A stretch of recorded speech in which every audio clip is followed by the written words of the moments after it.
Now see, she knows when the camera goes on. This is Cocoa Bean. She's doing much better since her surgery. Yeah, and she and I were just talking about how she finishes my sentences, and that very possibly most service dogs do that for their owners. Let's do a test. We just did a test a minute ago, remember?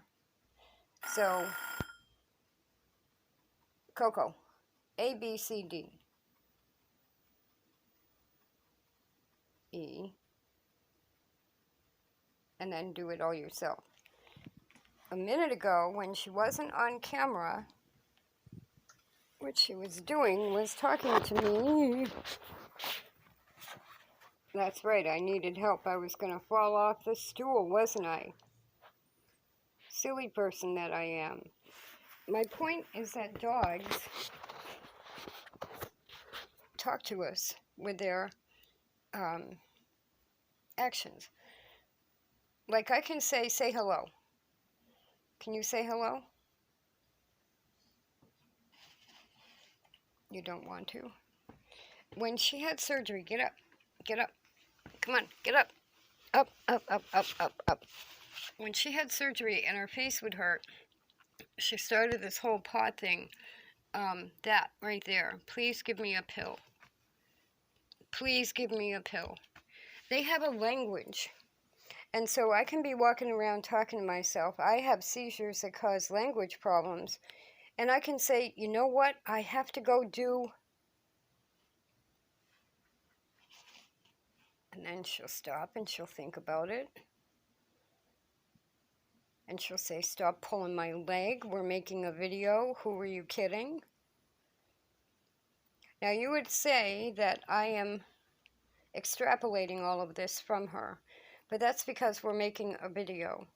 As I walk through the house or in the yard, or like today I was taking pictures of the pumpkin blossoms. She's right there looking at it. She's watching everything I'm doing. And when you then have a seizure and can't speak, she can tell by what I'm doing what I would be saying. It's hard to explain. It's the bond between service dogs and their owners, and how they exist to complete whatever you're trying to do. And in my case, that's speaking.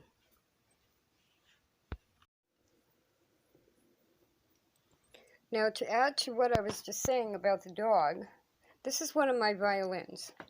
And violin music, or any music, when you're reading music, you're reading the notes and usually the words or the lyrics along with it. So with language, and what I'm doing actually is I'm trying to come up with ways. When the dog is 13 years old in a few days, and when I'm going to have to face losing her, I need another way to do what she's doing myself. And what I'm looking at is language. Now, Twitter, some of you might know I'm on Twitter and I get very opinionated and loud. I stand up for the Constitution, for voting, for veterans, all that stuff. And yet, Twitter is 147 characters. Even Facebook, which I'm not that crazy about, is you know, like a paragraph. But the choppiness of Twitter is similar to not being able to finish a sentence. So I'm making this video because if there are people with PTSD that also go through this, when you have nightmares and flashbacks and stuff like that, you don't always complete a thought. And what I'm finding, there's a way of writing music called tab, which is like a beginner's way of learning to read music. And on the violin, for example, you have the 4 strings, and then a certain note is made by putting a finger on a string in a certain place. So your finger has a number 1, And the string has a name, E, right? So there's one E, tells you the note to play. That can stand in for language, word language. And if you can finish a song or half a song, you're completing a sentence. This is an electric or silent violin, which you need a little amp to broadcast the music. Or they usually come with headphones. They're only about $50.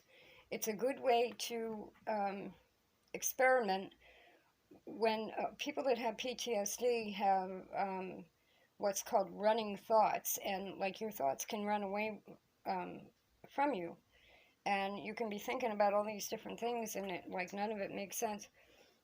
Music pulls that right back in, and even if you stop after 2 or 3 notes, you know what you didn't finish is the song. And then you don't have this, oh my gosh, what was the rest of the nightmare? So I just think that we can use music not only for calming and soothing. I have found that Silent Night on the violin more or less collects all my thinking right back out of a PTSD thing. I'm not a doctor, I'm not a therapist. It's just that literally my dog finishes my sentences. And what I'm trying to do as she ages is take her half of the sentence and put it in the song.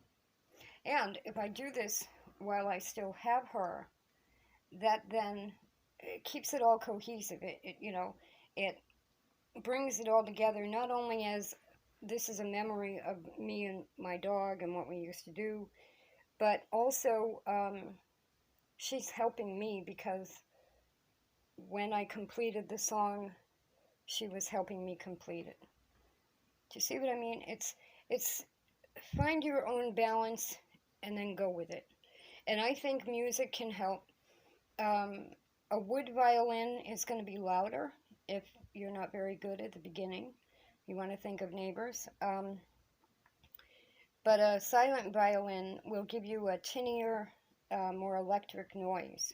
You can also get an acoustic or wooden violin that has a jack for an amp, and do both on a wood violin. But again, the silent violin, there's no body of the violin to form that beautiful sound. It's all electric, and it goes into the headphones or goes into an amp. But this is very light, very inexpensive, and who cares whether you're good or not? If you can complete that song, that one line, Amazing Grace, Silent Night. There are a lot of simple songs. Row, row, row your boat is repetitive, that you can use to complete a thought, when or whether or not you have a dog. I used to have a cat, Sophie, that whenever I would start to sing, she would start to howl. They know what we're doing, and they're trying to help. And I'm saying, let's take that one step further over to the music.